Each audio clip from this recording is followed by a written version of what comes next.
Hi everyone, my name is Erin Carranza, and I am the founder of Transformation Through Reunification. And sorry, my puppy is running crazy. And I just wanted to get on here today and talk to you guys about how to file grievances and complaints in your case.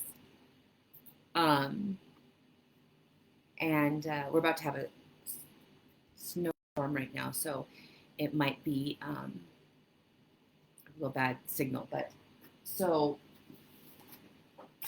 you can file a complaint against the judge in your case. You can file a complaint against the caseworker,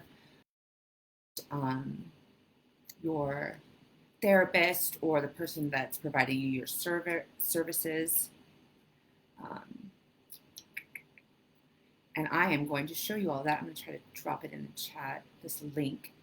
So to file a complaint about the judge in your case, you can't just not like the judge's order, right? None of us like the order, but you can't just be like, oh, I don't like it,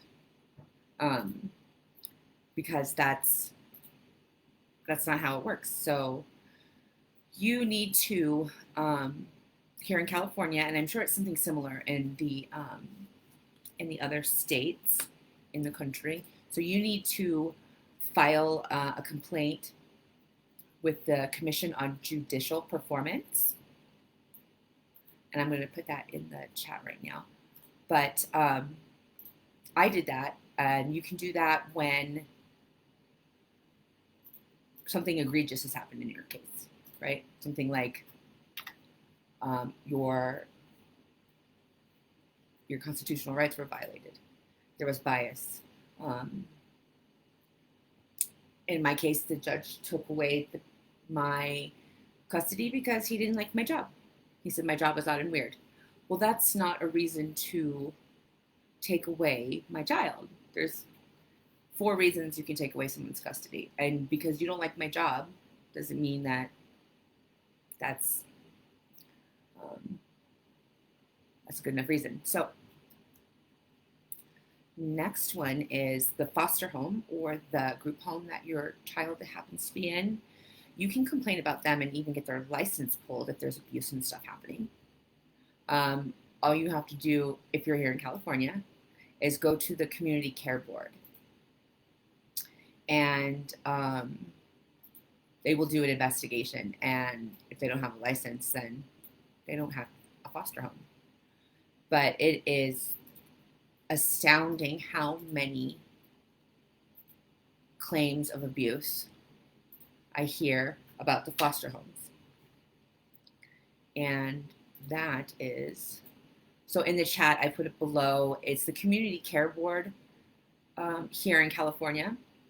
And you can complain there. They're in Sacramento. I put the link down. You can send an email.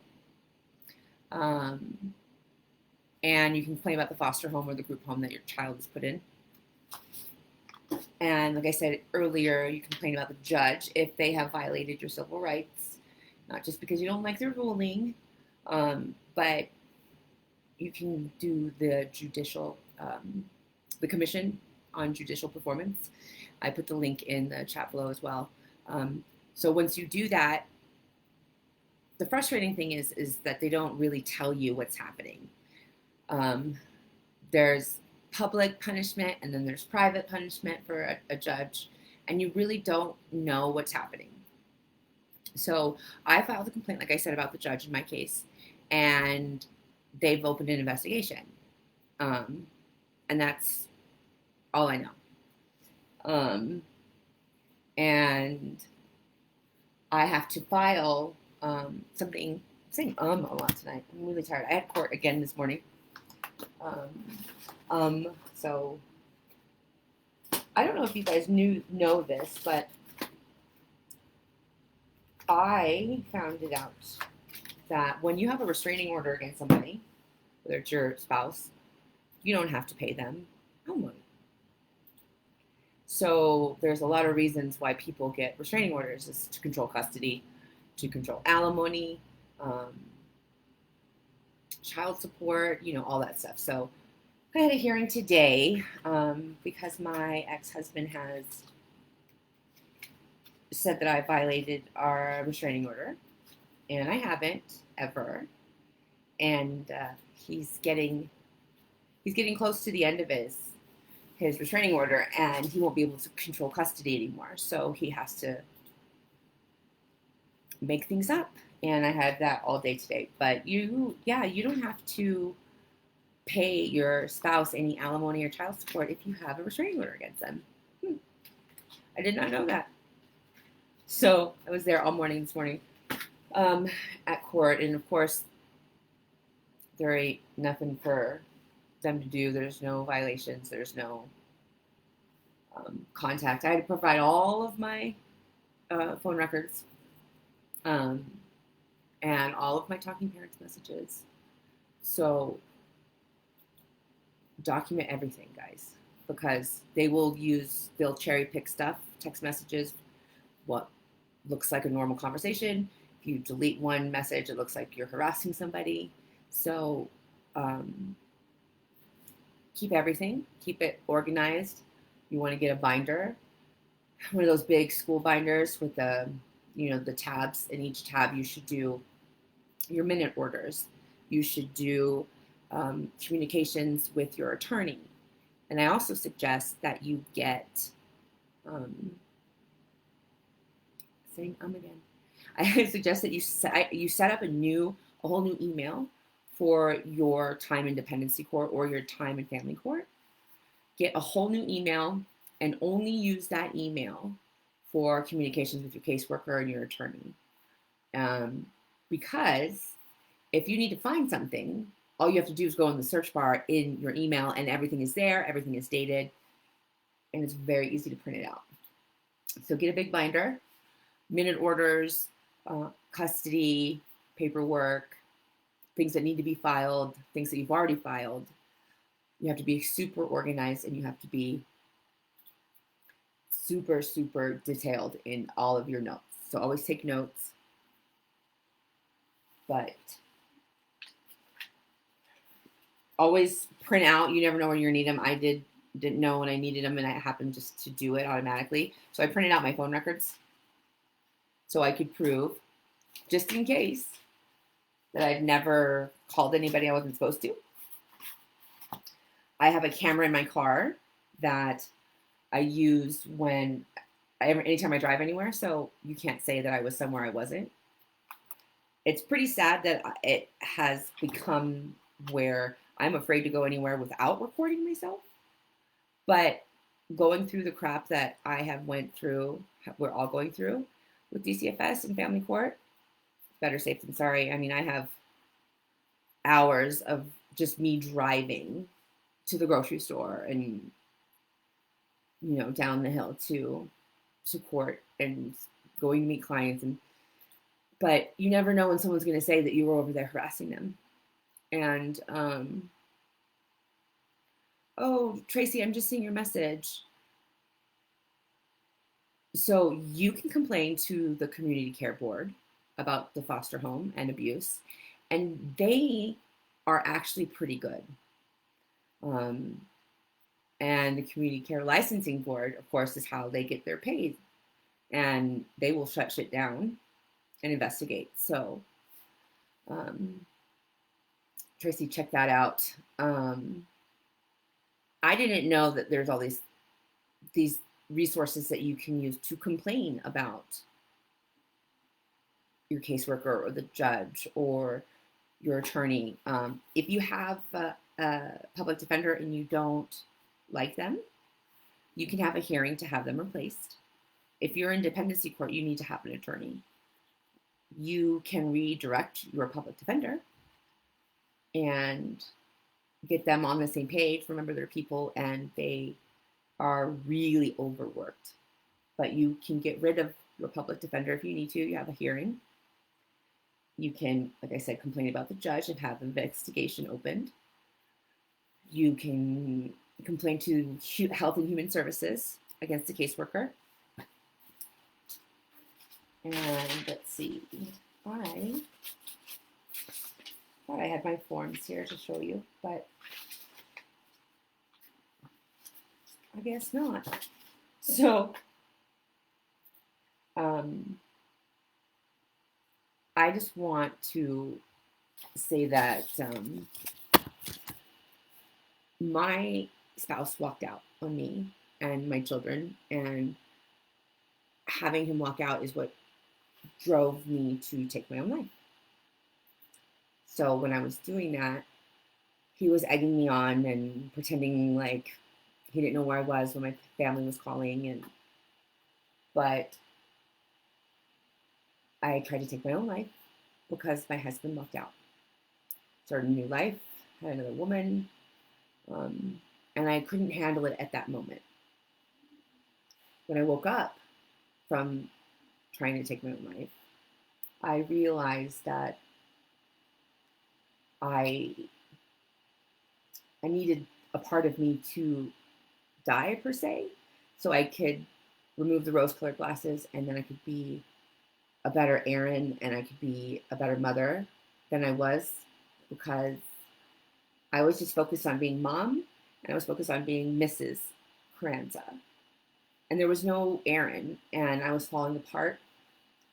So after my attempt, I did therapy with my children because it scared them as well. So I did therapy with them. I did EMDR. If you guys are traumatized, try EMDR. It's really amazing. It's really intense, but it's really amazing therapy. But while I was in the hospital, my husband called DCFS on me to remove my child. And in the end, having your spouse walk away from your marriage can be life-altering, right? Causing more problems than solutions. Willful abandonment in a marriage can lead to severe consequences for the person that's left behind. With me, he walked out on us and left us with no money, no car, no food, like literally just abandoned us. When one spouse just walks out and walks away from this delicate balance that you guys have created, it can lead to extreme financial hardship, especially if the spouse was the primary bread maker, income earner. You risk losing your home, any monthly obligations that you have, your bills, your car note, your cell phone bill, and you are thrown into turmoil when this happens. And then to have that compounded by the county coming in, it is almost soul crushing. I've never had so much pain in my life when my daughter was illegally seized. My son had chemotherapy, did cancer for 6 years, and even that was easier than dealing with this. And then you're expected to move forward. And if you don't move forward, or even in a pace that they think is appropriate, you're marked crazy, mentally unfit. And that's used against you too. And if you move forward too quickly, like I did, they use that against you. So it's, you got to find a kind of a balance. So you're not too slow that they think you don't care, and you're just, but you can't do it too quick. So then they accuse you of just, not taking it seriously and just blowing through your services.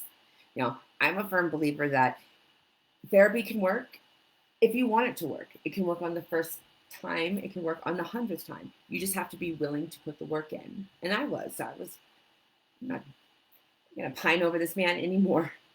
He took away my child. I'm done. So what do I got to do to get better? But the hardest part of trying to move forward while coping with a complete lack of communication or response from the abandoning spouse, when the spouse leaves unexpectedly, emotional responses can be similar to anger and lack of closure, remorse. The stigma is very public, and so is the stigma of having your children removed. whether you did anything or not, you're looked at as automatically a bad parent right from the jump. Nobody cares if it's true. Nobody cares if it's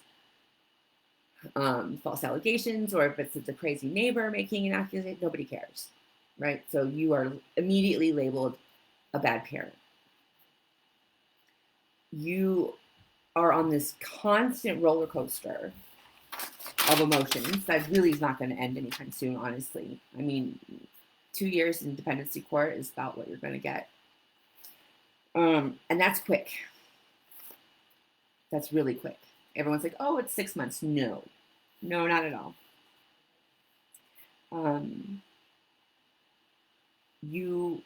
This is going to sound really crass or insensitive, but you must deal with the pain that comes with these things.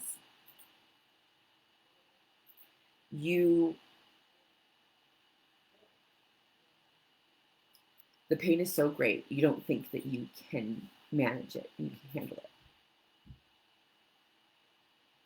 You think the pain is going to break you. I am no longer in dependency court, and I have my custody of my daughter. Just thinking back on the unbelievable pain that is inflicted on your family and on your child and on you, it is undescribable. And I'm getting choked up here now just thinking about it. And this was 2 years ago. But you have to deal with it. It's only going to hurt for a minute, and then you can get up and move forward. Don't let your anger keep you in a rut. Don't let your pain keep you in a rut. Use it as fuel to get your children back. Because I was lucky enough to have my daughter in my husband's home. My child was not in foster care. And you don't want your child to languish in foster care. So you're going to have to, I don't want to say suck it up because that's very insensitive, but you're going to have to deal with it and keep moving forward. You can't let it slow you down because your children are in care. And before you know it, you'll be at your 6 month and then your 18 month, 24 month, and then you're at your TPR.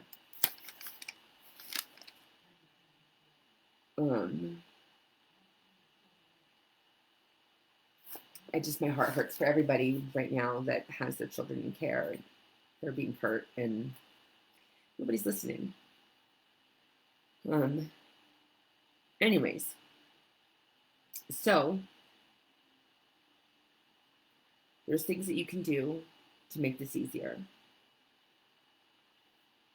or easy as it can be, because it's not easy. This is the hardest thing that you're going to go through, and you're going to need support. You have to have a support system. You cannot do this on your own. You will fail. It is designed to make you fail. They expect you not to have help. They expect you not to have a support system, and they expect you not to reach out to get help because it's embarrassing. You had my daughter was taken away. Automatic stigma of being a bad parent. But don't let them shame you. Don't let them keep you from reaching out and getting help. Fuck them. Get help. Ask for help. Ask for services. Ask for more services. Ask for more services. Take advantage of the situation. That's what I did. I said, if I'm going to be in this situation, I might as well take advantage. I might as well try to learn something. I might as well try to, help somebody or figure out what is what or see where I could use some help. And so I took advantage of it. I started doing this. I started opening my business. I started feeling better every day. But you have to have an outlet and you have to have support. And you need to do your research. You need to make sure you know what's going on in your case. You need to learn the terms and definitions in your case, like shelter hearing or deposition or dispositional hearing and your deposition and your declaration. Like, you need to learn all of these. Even if you have an attorney, you need to learn them yourself. Don't be blind to what's happening.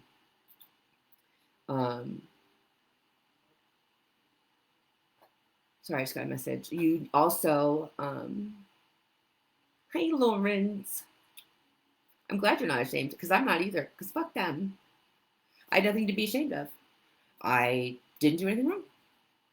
So they removed my daughter, they seized my daughter without a warrant 2 months after they came to my house to do a visit. And the reason they did a visit was because I tried to take my own life.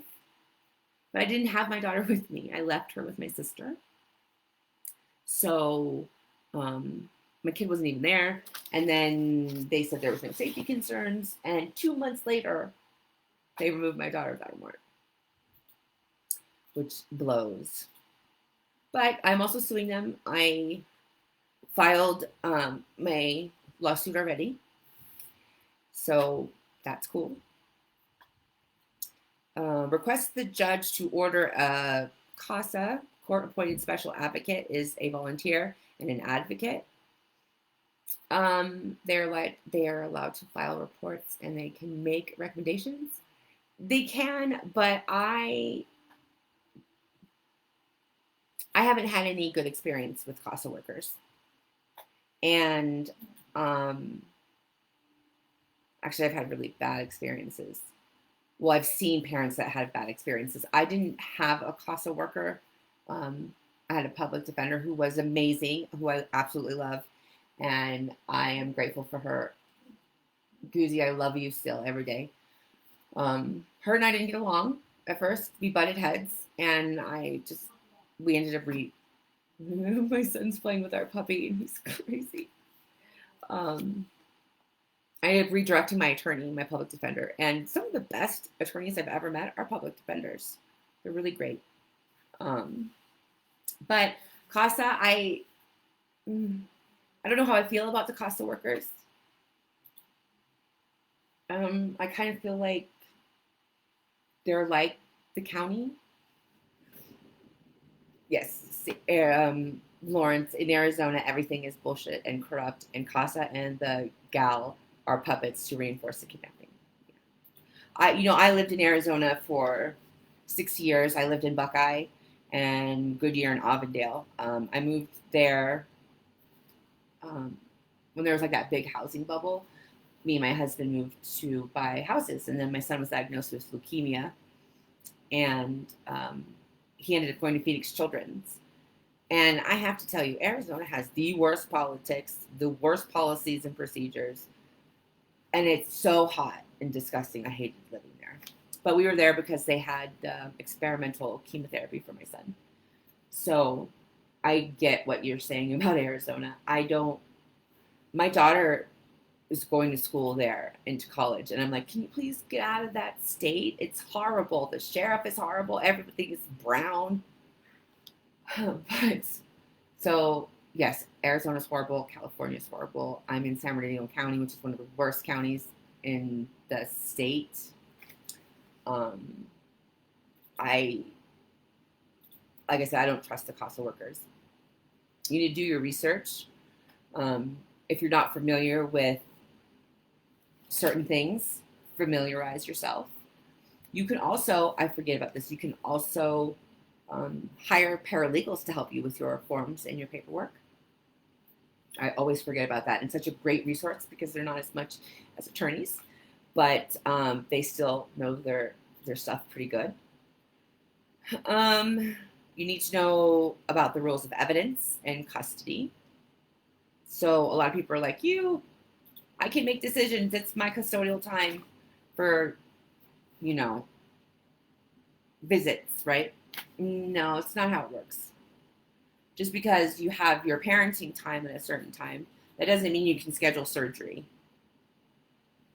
So learn everything you can about this world that you're in. It will help you get through. It'll give you something to do.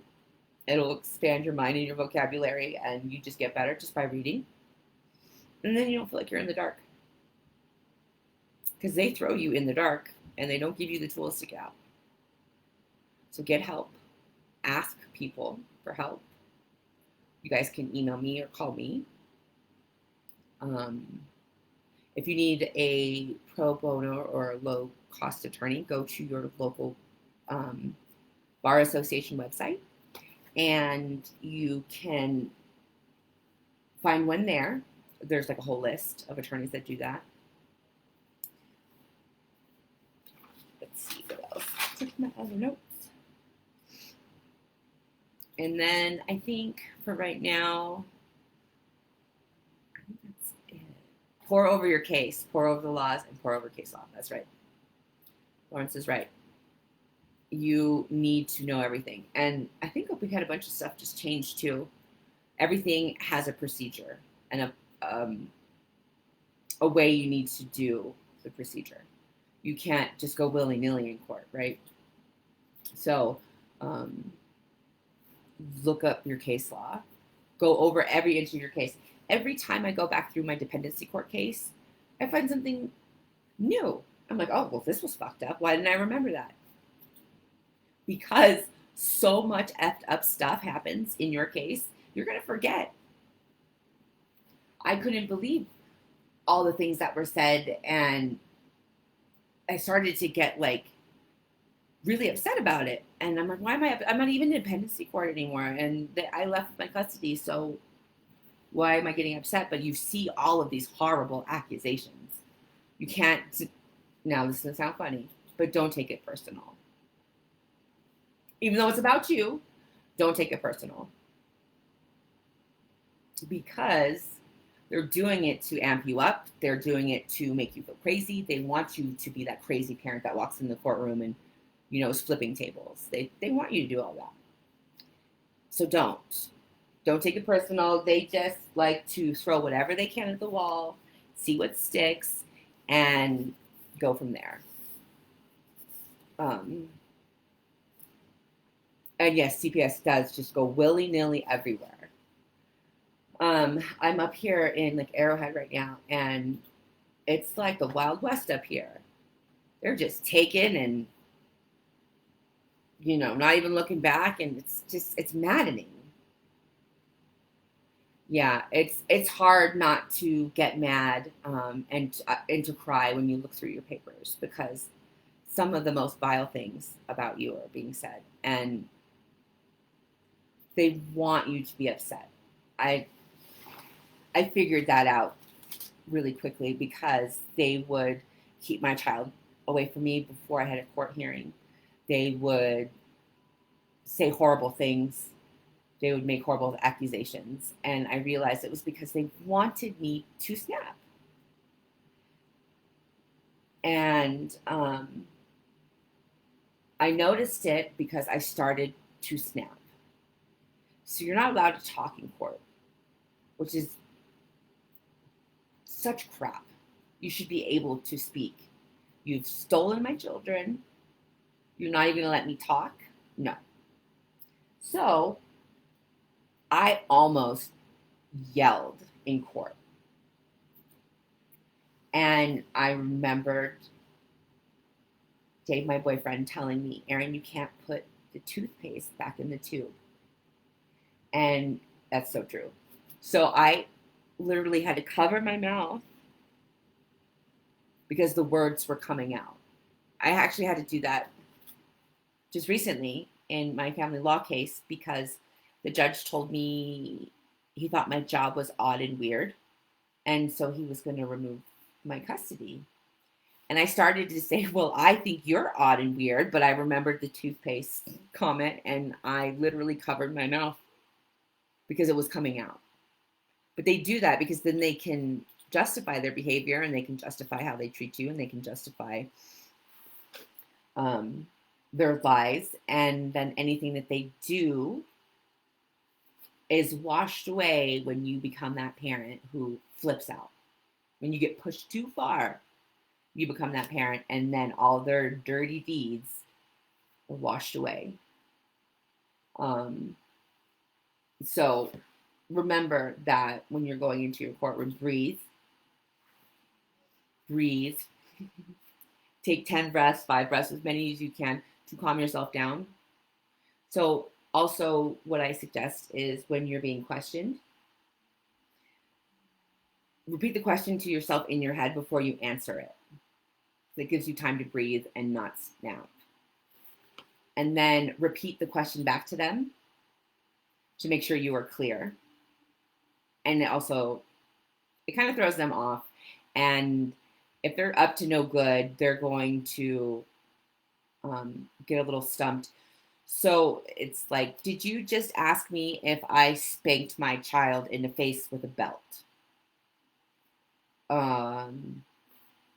Yes, I asked you that question. Okay, just so we're on the same page, you're asking ridiculous questions.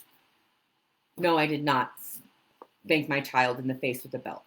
But use their words right back to them. I think that's called something. I'm not sure, but anyways, I have to go find my laptop cord because my laptop's about to die. So I'm going to leave you for a few minutes, and then I'll be back to finish up how to file grievances, and I will have those forms for you as well.